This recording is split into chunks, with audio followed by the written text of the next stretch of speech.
Vamos a arrancar con toda la onda con el motor.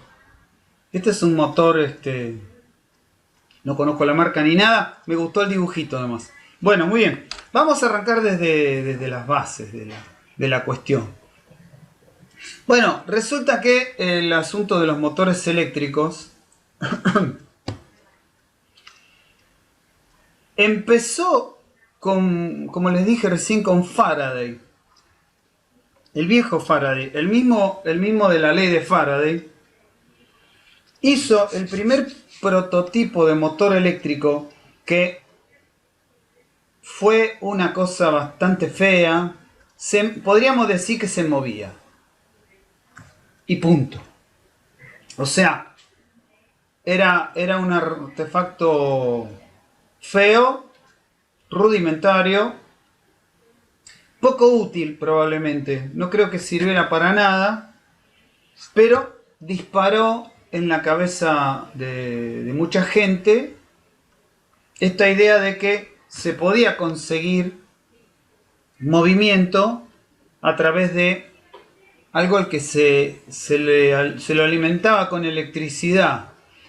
Entre 1821, que fue cuando a Faraday se le ocurrió armar ese engendro, en adelante, no es que surgió una persona a la cual le podemos decir, ah, vos sos el creador del motor eléctrico. Estamos hablando de motores eléctricos de continua, alimentados con corriente continua. La alterna vino muchísimo después, cuando Tesla se peleó con Edison. Mientras tanto, era lo que podía conseguirse era continua. Entonces, en realidad, el motor fue creciendo alrededor de esa idea primitiva de Faraday y tuvo muchas etapas, muchas etapas. De hecho, son casi 60, es un poco más de 60 años de distintos prototipos, distintas pruebas, distintas versiones.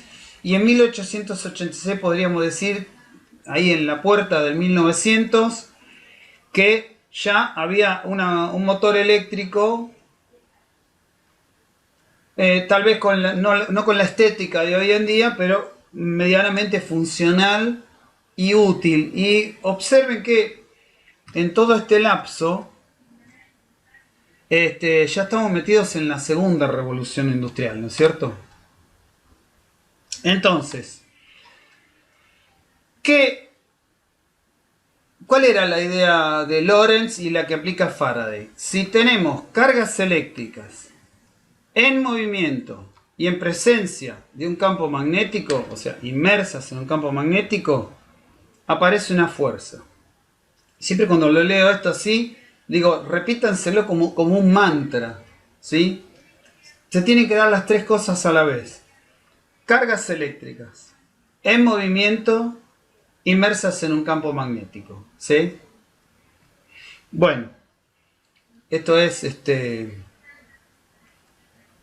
los tres, tiene que darse los tres, porque si no, no tenemos fuerza mecánica, ¿verdad? Y si nos la ingeniamos bien, esa fuerza mecánica se puede aplicar en algo que rota y la convertimos rápidamente en torque. Ahora vamos a ver. El asunto es que en nuestras casas tenemos un montón de cargas en movimiento, ¿sí? De hecho, cuando yo, por ejemplo, estoy mirando ahora que tengo enchufado el celular cargándose, y entre el cargador del celular y el celular, y en particular la batería del celular, en este momento tengo carga de movimiento acá delante mío, y además tengo una lámpara prendida. Así que tengo cables con corrientes eléctricas. Entonces, cargas eléctricas en movimiento, en realidad, en la actualidad es algo de lo más común. Tal vez no en 1822, pero hoy en día es algo bastante común. El señor Lorentz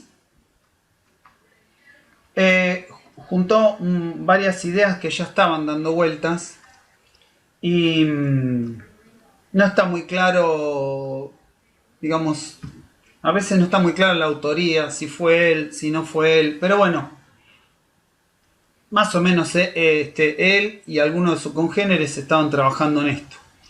Así que lo único que necesitamos son corrientes eléctricas, en resumen, y un campo magnético. Con estas dos cosas ya estaríamos para poder empezar a hacer fuerza motriz, ¿sí? O mecánica.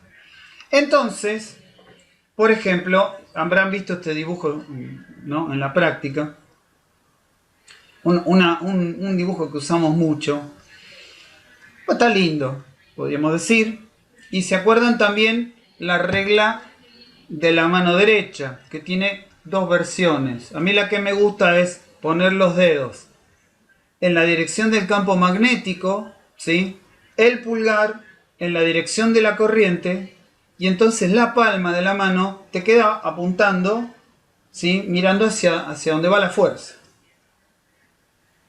Entonces, eso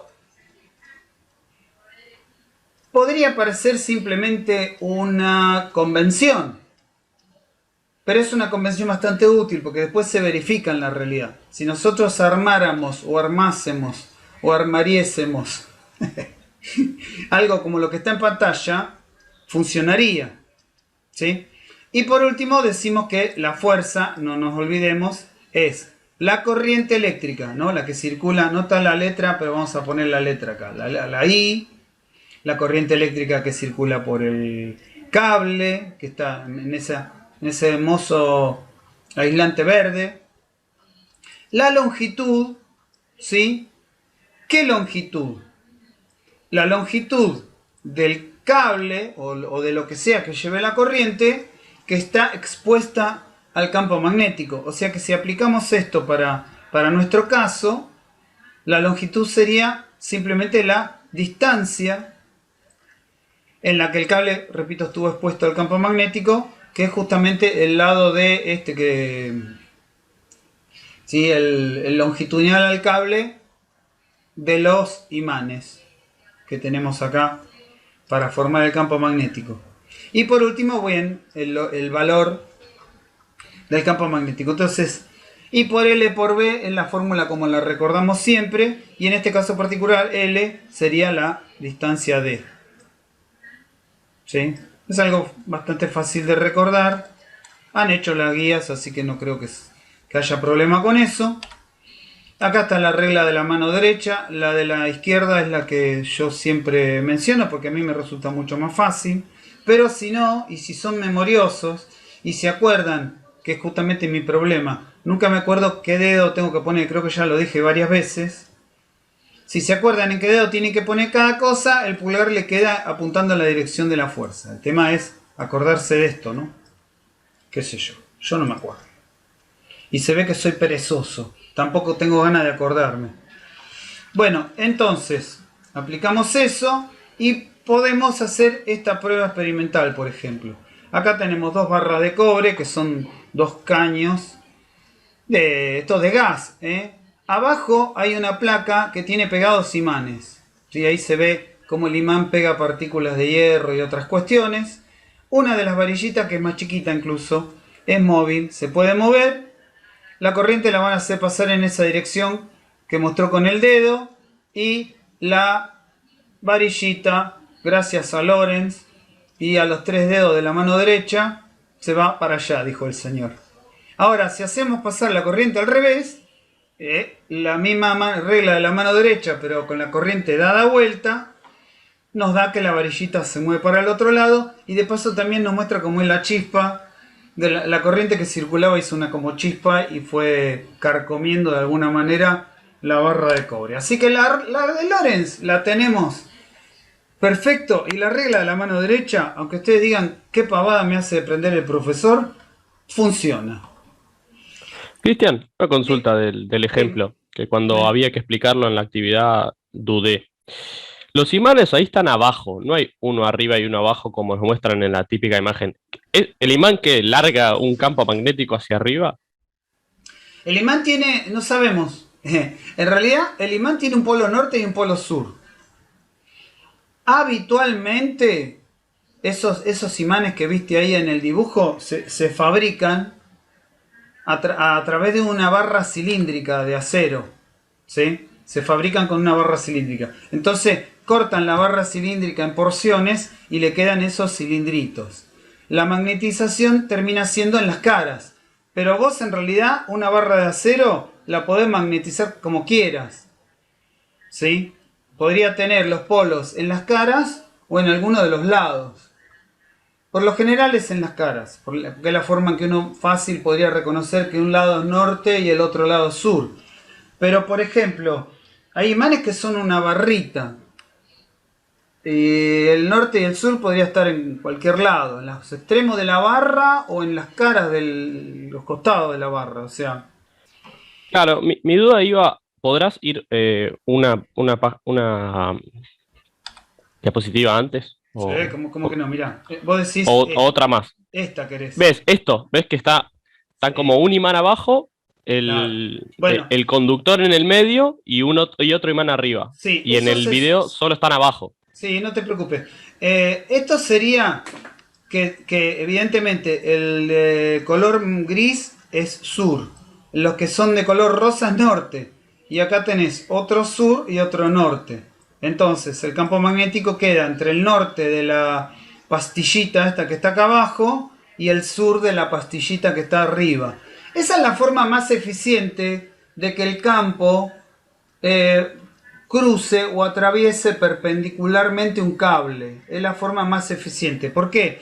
Porque si pones una sola, mira, y ahí te vas a dar cuenta de lo que te digo. Si pones una sola y acá está el norte y acá está el sur, si pongo una sola, el campo magnético va a hacer esto. Va desde el norte hasta el sur, haciendo como anillos. Entonces, es como ya, digamos, tenés que poner justo la varilla o lo que sea, justo acá en el centro. Mirá cómo dibuja el profe. Tenés que poner una varilla o algo justo acá arriba para enganchar más o menos el campo magnético perpendicular. Y cerca, porque donde te alejas un poco te metes en las curvas estas. Entonces, para evitar esa curvatura del campo magnético, se ponen imanes enfrentados. Ahora, eso no quiere decir que si vos pones un imán solo, no haya un campo magnético arriba, ¿entendés? O abajo. El tema es que está distribuido medio raro, ¿entendés? Está distribuido como si fueran elipses, Claro, ¿viste? pero aún así funciona. Sí, Esa era mi duda. funciona, no necesitas poner los dos. De hecho, en el experimento está más piola ponerlo de un solo lado para que se vea bien el experimento. Por eso los pone todos de un solo lado. Se podría poner enfrentados y el experimento sería mucho mejor. O sea, la fuerza sería mucho más notoria. Pero te tapa, los que pones arriba te tapan el movimiento de la varillita. Entonces, para una aplicación didáctica, se pone de un solo lado. Funcionar va a funcionar igual. Está bien, muchas gracias. Pero no conseguís esta cosa de linda, ¿ves? Como que se ve acá en el dibujo como una lluvia, toda perpendicular entre un imán y el otro. No conseguís eso. Solo lo conseguís cuando enfrentás. De hecho, en los motores se ponen enfrentados, así como muestra este dibujo. Justamente para eso. Para que el flujo que atraviesa las bobinas sea como una lluvia perpendicular, ¿viste? Como una dirección perfecta te queda. Sí, pero no hay problema, se puede poner uno solo y va a andar igual esto. Va a andar igual. Bueno, no vamos a volver a ver el video porque es aburrido. Volvamos a la espira con corriente. Acá, de alguna manera, nos la ingeniamos para inyectarle corriente. Esperen que voy a cambiar el color, que me quedó un color muy feo. Le inyectamos corriente desde alguna pila, desde alguna fuente, desde algo, a esta espira que hace un recorrido así rectangular. Tomen nota de que le llamamos B larga a el lado de este cuadrado o rectángulo que está perpendicular al eje de rotación. Esta línea discontinua es el eje de rotación, ¿verdad? Perpendicular al eje de rotación, el lado de esta espira es B, que se repite también acá en el frente. Por más que esté discontinuo el paso del alambre, este naranja, el lado de acá enfrente también tiene la magnitud B larga, ¿no? Y le vamos a llamar L a la que está en la dirección del eje de rotación. O sea, esto es L. Ya está en el dibujo, pero yo lo aclaro acá abajo. Entonces, sucede lo siguiente. La corriente. ¿Vieron? Las tres cosas que necesitaba Lorentz. La corriente y el campo magnético. O sea, en la corriente tengo metidas cargas en movimiento. Y atraviesan la longitud este largo L, ¿sí? El que está en la dirección del eje de rotación, ¿sí? En el caso de la corriente que va arriba, por lo que se ve por las flechas, va así. Y en la de abajo va para el otro lado. Así, pega toda la vuelta y vuelve a salir por acá. Bien, esperen que voy a mirar el chat porque... Ah, buenas tardes, Fedesteche. Entonces acá, justo en este lado y en este otro lado, se producen fuerzas, ¿sí? Que están, podríamos decir, están cruzando en direcciones, ¿sí? Imaginemos esto en 3D. Están pasando las direcciones de estas fuerzas a una distancia de el eje de rotación, ¿sí? Están a una distancia. Esa distancia, en el mejor de los casos, es la B larga, esta que está acá, dividido 2. ¿Sí? Entonces, a ver si está la cuenta del torque. Ah, acá tengo un dibujo para que se vea más lindo, de costado. Siempre le ponemos flechita cuando algo entra al plano del dibujo y un circulito cuando algo sale del dibujo. Lo que está entrando y saliendo acá es la corriente. Si usan la regla de la mano derecha y ponen los dedos en la dirección del campo y demás, bueno, les aparece las direcciones de esta fuerza. En la de arriba apuntaría hacia la izquierda, en el tramo de abajo apunta a la derecha. Eso está todo fantástico. Y lo que quería ver con ustedes es esto. Va a haber torque siempre y cuando la fuerza esté a una distancia X de la línea del eje de rotación, perdón, que en este caso, como estoy viendo en corte, es este punto que está acá, el eje de rotación. Ahora, esa distancia, a medida que esta espira va rotando, va cambiando de posición, así que esta distancia va cambiando. Podríamos usar rápidamente trigonometría, sabiendo el ángulo de la posición de la espira. Podríamos decir que esta distancia para calcular el torque sería el seno del ángulo. O sea, seno de θ va a ser x dividido b sobre 2. Y ahí calculo esto. Seno de θ va a ser x sobre b sobre 2. Así que este cateto opuesto, que lo llamé x recién, a veces nunca me pongo de acuerdo con la letra que quiero usar. Este cateto opuesto entonces va a ser b sobre 2 por el seno de θ. Despejando ahí una trigonometría muy elemental. Y después calculo el torque, ahora sí. Vamos al torque, si me da bola el teclado, ahí está. ¿Cómo sería el torque? Tengo dos fuerzas que proveen torque, ¿no? Por dos distancias. Pero las dos son iguales. Las dos fuerzas son F, la de Lorentz, por B sobre 2, por el seno de θ, que es lo que acabamos de deducir.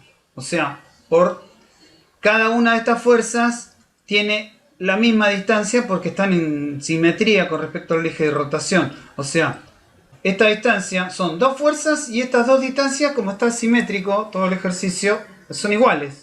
O sea, las dos distancias son b sobre 2 por el seno de θ.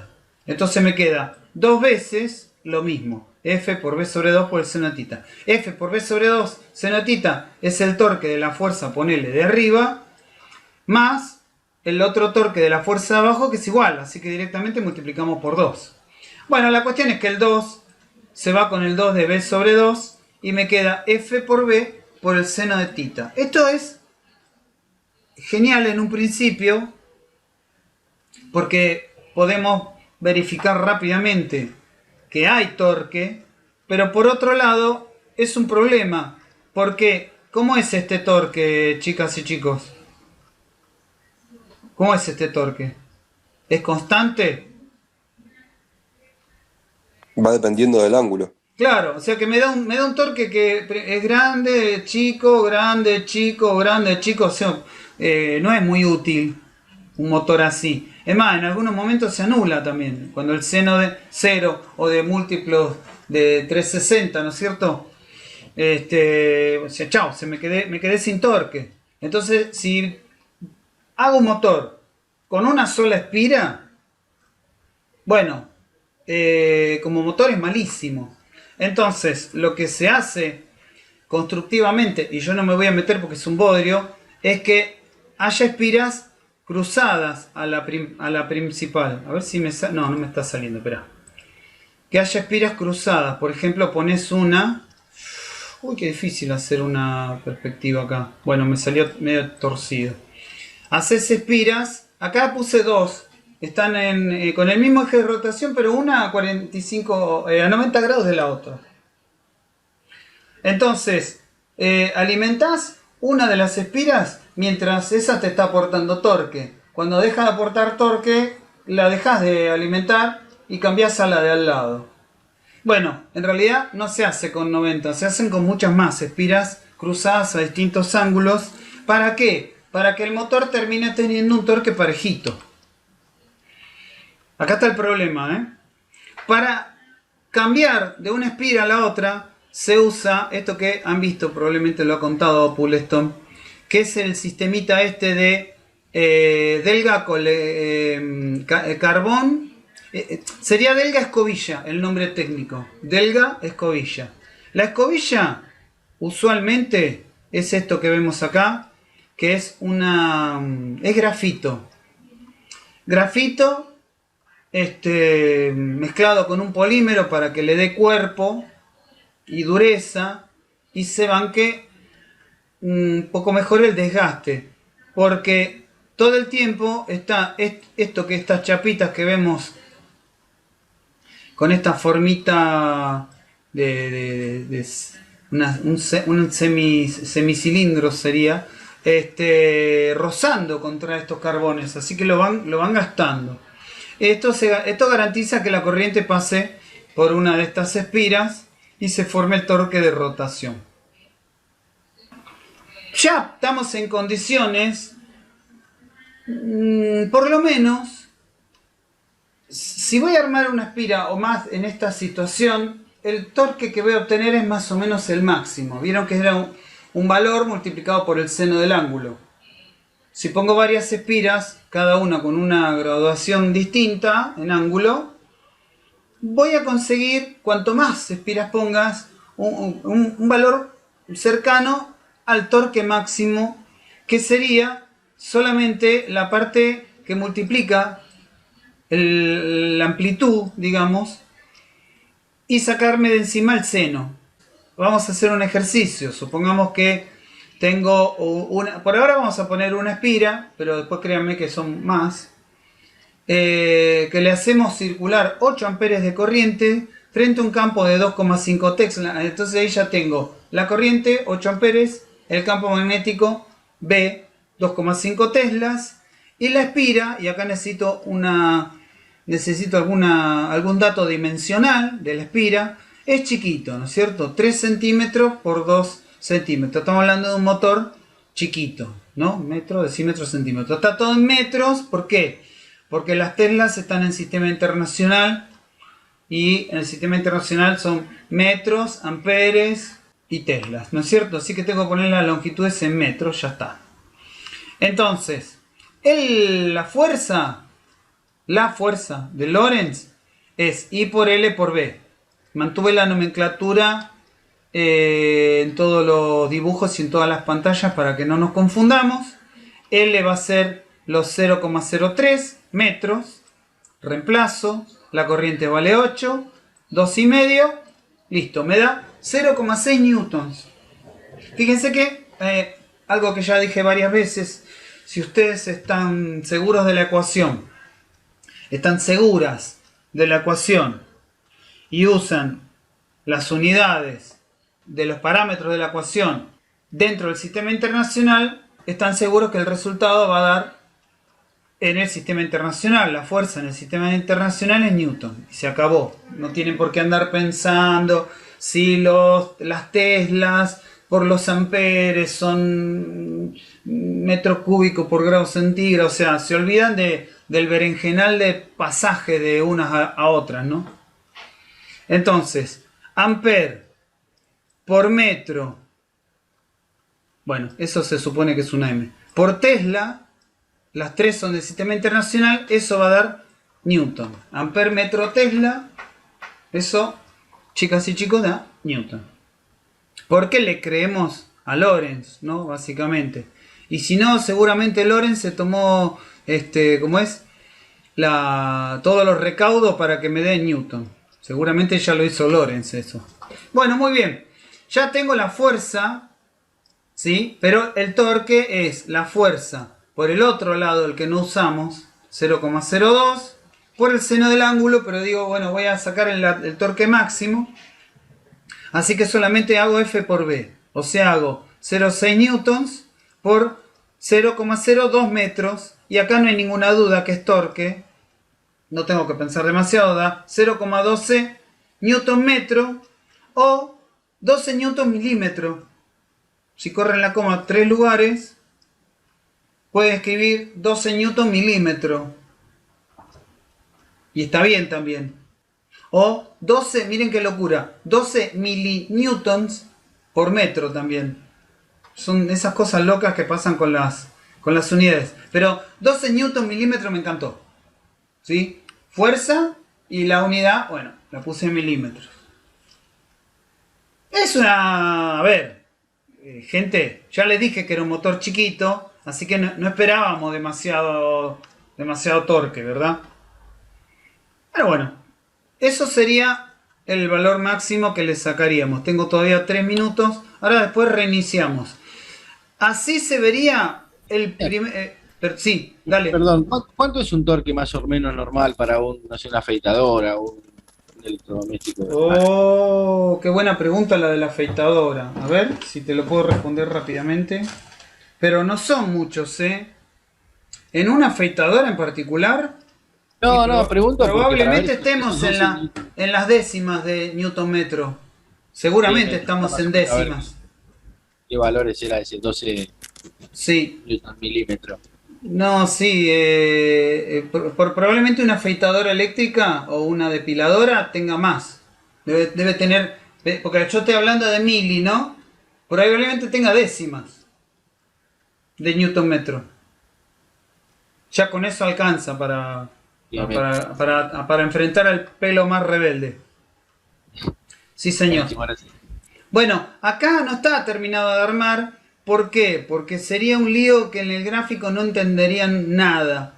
Está como empezado a armar cómo sería el devanado de un motor. Y fíjense que esto que está acá, ¿sí? Que ven que compone un cilindro pero por elementos discontinuos. Bueno, esto es lo que nosotros le llamamos delga. Vale, nosotros, los del mundo del motor, los llaman delgas, que básicamente son chapitas de bronce.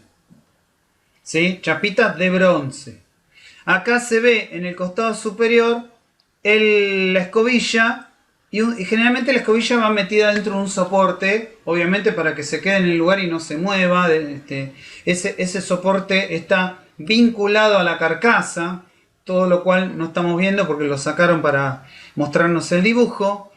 Lo que sí podemos decir es que la delga, o sea, la barrita esta de cobre, o en realidad es bronce. Acá dice cobre, pero es bronce. Esta barrita de bronce está soldada en una punta, soldada con estaño a donde empieza la bobina. La bobina da toda una vuelta, ve que se entreteje por ahí. Perdón. Hice otra vez doble clic. Se entreteje por detrás de acá. Y fíjense que da toda la vuelta y termina en la delga de al lado. Y a su vez, ahí en ese mismo lugar empieza otra. y da toda una vuelta por detrás. Bueno, empieza por ahí y se ve que termina en la delga del lado y ahí empieza otra, que es la que estamos viendo en el frente. Acá vemos 3 bobinas. Empiezan y terminan y van a la del lado. Bueno, esto hace que hay como una madeja de bobinas. Y lo que garantiza es que todo el tiempo tenés una bobina por lo menos que está alimentada con la corriente, que va a ser más o menos para todo el motor la misma, y está en una posición en el espacio tal que el torque siempre sea máximo.